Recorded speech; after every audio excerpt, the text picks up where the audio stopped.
Puede ser que tengas una sensación de entumecimiento, de hormigueo, de frialdad en las extremidades, en las manos, en los pies, en las piernas, y esto podría ser debido a una mala circulación sanguínea. ¿Y a qué nos referimos con mala circulación sanguínea?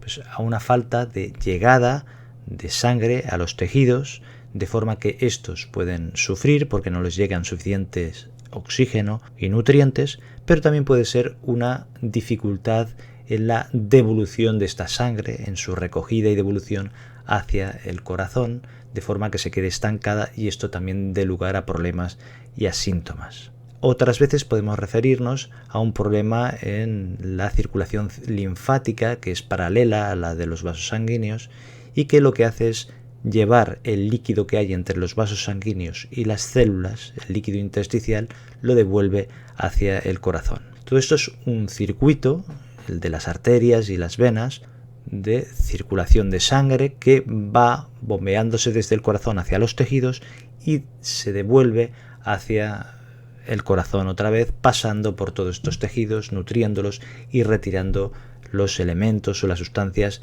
de desecho o sustancias sobrantes. Es importante detectarlo esto precozmente porque puede tener consecuencias graves, pero también es importante conocer las causas para poder aplicar el tratamiento más adecuado o las medidas preventivas según los factores de riesgo que tenga cada persona, a pesar de que hay medidas generales que pueden servir para todo el mundo. Estos problemas pueden localizarse en cualquier parte del cuerpo. Puede ser que se afecten las piernas, los brazos, pero puede afectar también al corazón, al cerebro, a los pulmones o al riñón o a los ojos. Es decir, que en realidad esto podría estar localizado en cualquier parte del cuerpo y por eso es importante tener en cuenta los síntomas generales que nos pueden indicar una mala circulación. El dolor es un síntoma muy dramático que se puede presentar tanto si es una obstrucción arterial como una obstrucción venosa. En la obstrucción arterial, que estará producida por un coágulo que ya ha saltado de otra parte del cuerpo y que se llama una embolia arterial, pues dará lugar a un dolor repentino y brusco. Por ejemplo, si es en una extremidad, empezará a doler esta extremidad de forma repentina, brusca, y habrá una frialdad y una palidez. Esto es una situación grave y es una emergencia porque puede desencadenar una gangrena y que al final haya que amputar. Una situación que es un poco más progresiva sería lo que llaman una enfermedad arterial periférica, en el que la obstrucción arterial se produce de una forma un poco más lenta y dará lugar a un dolor que se llama claudicación intermitente. Esto significa que la persona cada vez puede caminar menos porque empieza a tener un dolor, por ejemplo, en las pantorrillas. Y al cabo de 100 metros, 200 metros, tiene que parar. Y esto antes no le pasaba. Pues esto puede ser un signo o un síntoma de que la persona tiene una obstrucción arterial progresiva y que va dando lugar a estos síntomas por falta de llegada de sangre a estos tejidos. Pero esto también puede ser por una obstrucción en una vena. Por ejemplo, en las extremidades inferiores podemos encontrarnos venas varicosas que indican también que hay un problema de circulación y normalmente darán una sensación de pesadez. Pero si hay una obstrucción en una de estas venas que devuelven la sangre desde estos tejidos de las piernas hacia el corazón, lo que nos encontraremos es que puede empezar a doler.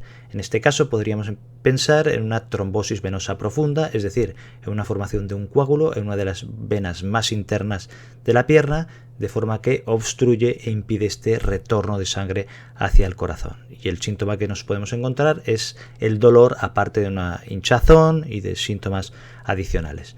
El tema es que este coágulo que se forma, esta trombosis, podría saltar hacia el corazón y llegar a los pulmones y dar lugar a una situación que se llama tromboembolismo pulmonar, que es muy grave. En el caso de que esta obstrucción arterial se dé en las coronarias, en el corazón, pues faltará la llegada de sangre al tejido cardíaco, al miocardio, y un síntoma es también el dolor típico de la angina de pecho o el infarto agudo de miocardio, y si es en el intestino, por ejemplo, pues dará lugar también a síntomas digestivos, pero el dolor puede ser otro de los síntomas. Normalmente al ingerir alimentos empezará a tener la persona un dolor abdominal intenso. Frialdad en las manos y los pies. Cuando hay un problema de circulación, esta puede llegar con más dificultad a las partes del cuerpo que están más alejadas del corazón o del tronco, y estas son las manos y los pies. Por eso la persona puede notar este síntoma en casos en los que haya una mala circulación, y normalmente irá acompañado con unos cambios de coloración o, por ejemplo, con un aspecto más pálido. Cambios de coloración de la piel. Esto se puede producir tanto si es un problema en la circulación de las arterias como en las venas, y podemos encontrarnos pues una palidez o un color azulado, pero también colores violáceos o un poco más enrojecidos. Dependerá un poco del tipo de obstrucción, si son arterias y en venas. Suele afectar más a los pies, a las manos, o puede afectar a zonas como por ejemplo los labios, la nariz o las orejas. La hinchazón es otro síntoma que aparece y que a veces es un signo que se puede ver. La persona se queja de que le aprietan los calcetines o la ropa, y según lo intenso que sea este hinchazón podría afectar también a las pulseras, a los anillos y a más partes del cuerpo aparte de las piernas. Normalmente se produce por una insuficiencia de las venas para devolver la sangre desde las extremidades hacia el corazón, y esto dará lugar a un aumento de presión, sobre todo con la fuerza de la gravedad, y dará lugar a que se vaya acumulando el líquido, el agua, en estas zonas del cuerpo que son más declives, en los pies, en los tobillos, y que vaya ascendiendo por las piernas, y esto dará la sensación de tensión con la ropa, con los calcetines, con los zapatos, y cuando están más evolucionado le llamamos edema, y cuando aprietas con el dedo puede quedar ahí una marca como un hoyuelo, y que llaman signo de fobia positivo, y que nos indica que hay un edema. Esto también lo podemos encontrar en la insuficiencia cardíaca, porque el corazón no bombea la sangre de forma eficiente y se puede acumular líquidos, sobre todo en las partes más declives como las extremidades inferiores, también en problemas como la cirrosis hepática, que puede dar lugar a estos edemas en las piernas, pero también en el abdomen puede acumularse líquido, lo que llaman ascitis, y también en problemas renales. El hormigueo y el entumecimiento en las extremidades, puede ser en las manos, en los pies o incluso en todos los brazos y las piernas, pero además de problemas de circulación habría que valorar que no hubiera un problema neurológico, es decir, una neuropatía, y en algunos casos podría ser una combinación de ambas cosas, o sea que es un síntoma que habría que estudiar. Los calambres musculares también pueden ser un síntoma de mala circulación, porque cuando empieces a ejercitar más un grupo muscular necesitarás más aporte de oxígeno y de nutrientes, y si no llega lo suficiente puedes tener síntomas, aparte del dolor que hemos dicho, podrías tener calambres musculares y una rigidez muscular. Es más típico en las piernas, que puede darse cuando subes, bajas escaleras, o cuando tienes que estar mucho tiempo en una posición, por ejemplo de pie, pero también podría ser en posición sentado. Pero esto también podría pasar en brazos o en otros grupos musculares, pero lo típico es en las piernas. Las varices son otro signo evidente de mala circulación, sobre todo en las piernas, en las que hay una dificultad de retorno de la sangre a través de las venas hacia el corazón. Entonces están ahí cada vez más hinchadas, a veces si son más grandes pueden tener como unos nudos y ser muy irregulares, y normalmente darán una sensación de pesadez y de hinchazón que irá aumentando durante todo el día, y a veces también hormigueo, e incluso en casos más avanzados puede dar lugar a dolor. Úlceras en las piernas son unas heridas o llagas que se producen en las piernas, en los tobillos o en los pies como consecuencia de una mala circulación, que puede ser tanto arterial, en el que es más típico que sean úlceras en la parte externa del tobillo, por ejemplo, o venosas en la parte interna del tobillo, y que cuesta curarlas, y esto se debe a una falta de llegada de sangre a la zona. Las infecciones también puede ser otro signo de una mala circulación, porque si no llega a una determinada parte del cuerpo la sangre suficiente, tampoco llegarán las células defensivas o las sustancias defensivas suficientes, y es más probable de que esto se complique con una infección en el caso de que haya una herida, una úlcera, como hemos comentado antes, o cualquier otro tipo de agresión. Se puede infectar con más facilidad, incluso puede ser que esta infección pueda pasar a la circulación general y dé lugar a una sepsis o a situaciones muy graves. Problemas cognitivos, es decir, con el pensamiento la persona puede tener una pérdida de memoria, una pérdida de concentración, situaciones de confusión mental, porque haya una falta de llegada de sangre al cerebro. Esto puede ser por obstrucciones en las arterias carótidas, que son las que llevan la sangre hacia el cerebro, puede ser por pequeñas obstrucciones que se vayan produciendo en los vasos sanguíneos cerebrales, y esto pueda dar lugar con el paso del tiempo a una demencia vascular. También, en el caso más dramático, puede ser un ictus, que sería debido a una obstrucción por un coágulo, y entonces la zona del cerebro correspondiente moriría y habrían ya síntomas bruscos de alteraciones de la consciencia, pero también con parálisis de una extremidad o de la cara, dificultades para hablar y pérdida de visión. En fin, dependerá del nivel de la obstrucción, o incluso un derrame cerebral, una hemorragia cerebral por rotura de un vaso sanguíneo dentro del cerebro, que esto por supuesto también sería un problema grave de circulación. Problemas digestivos, que pueden ser un síntoma de una obstrucción en las arterias que llevan la sangre hacia el intestino o en las venas que drenan la sangre desde el intestino.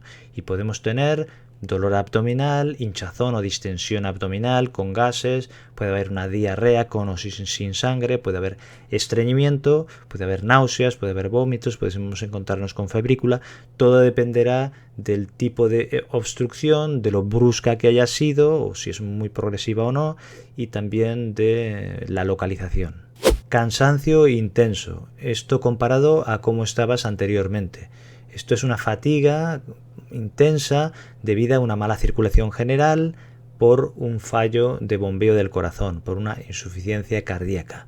Por supuesto, habría que mirar otras posibles causas, pero puede ser debido a una mala circulación simplemente porque el corazón no rinde lo suficiente. Problemas visuales. Puede haber una disminución de la agudeza visual, una visión borrosa, puede haber una pérdida brusca de visión, o puede ser una pérdida progresiva, que puede ser total o parcial, y todo dependerá si hay una obstrucción en la arteria que lleva la sangre hacia el ojo, o una obstrucción en la vena que drena la sangre desde el ojo. Y esto, por supuesto, se puede producir de una forma más o menos brusca. Problemas renales. Esto puede ser tanto por una obstrucción o un estrechamiento de las arterias que llevan la sangre al riñón, como una obstrucción en las venas que drenan la sangre desde el riñón.